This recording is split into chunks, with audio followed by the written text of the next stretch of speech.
గడిచిన దినాల్లో దేని కొరకు నువ్వు ప్రార్థన చేసావు? నమ్ము ఈ మాట. దేని కొరకు ఉపవాసం ఉన్నావు? దేని కొరకు ఏడ్చావు? ఈ ఆగస్టు మాసం నువ్వు అడిగిన దానికంటే, ఊహించిన దానికంటే అత్యధికంగా దేవుడు నీ బ్రతుకులో కార్యాలు చేయబోతున్నాడు. అమ్మా, ఏది ఆశపడుతున్నావు?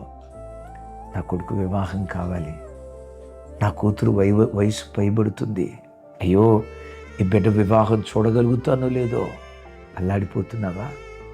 పిల్లలు మంచి చదువుకున్నారు, తగిన ఉద్యోగం రాలేదయ్యా. దేని కొరకు నువ్వు ఆశపడుతున్నావు?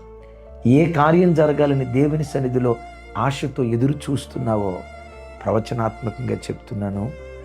గుప్పెళ్ళు విప్పి ప్రతి జీవి కోరికను తృప్తిపరిచే దేవుడు ఈ మాసం గుప్పెళ్ళు విప్పి నీ కోరిక దేవుడు తీర్చబోతున్నాడు.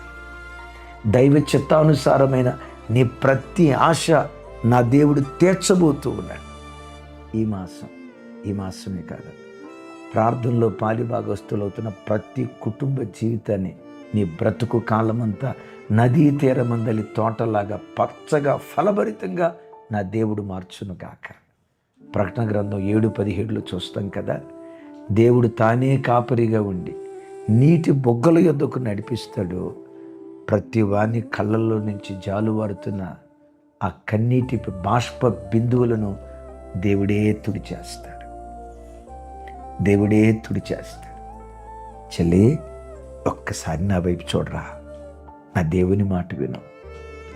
ఈ మాసం నీ కన్నీళ్లు తుడిచే మాసంగా దేవుడు చేయబోతున్నాడు.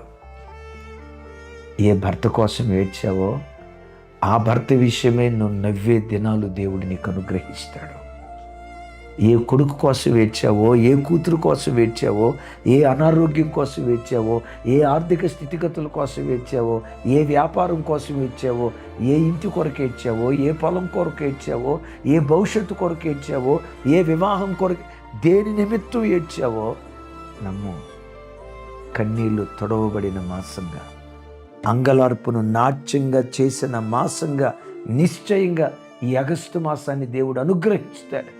దేవుడే వారికి కాపరి అయి వారి కళ్ళల్లో నుంచి బయలుదేరిన ప్రతి కన్నీటి చుక్క తుడుస్తాడు. నీ కన్నీళ్లను దేవుడు తుడిచి ఏది నీ దుఃఖ కారణమైందో గతంలో, అదే నీ సంతోష కారణంగా దేవుడు చెయ్యునుగాక.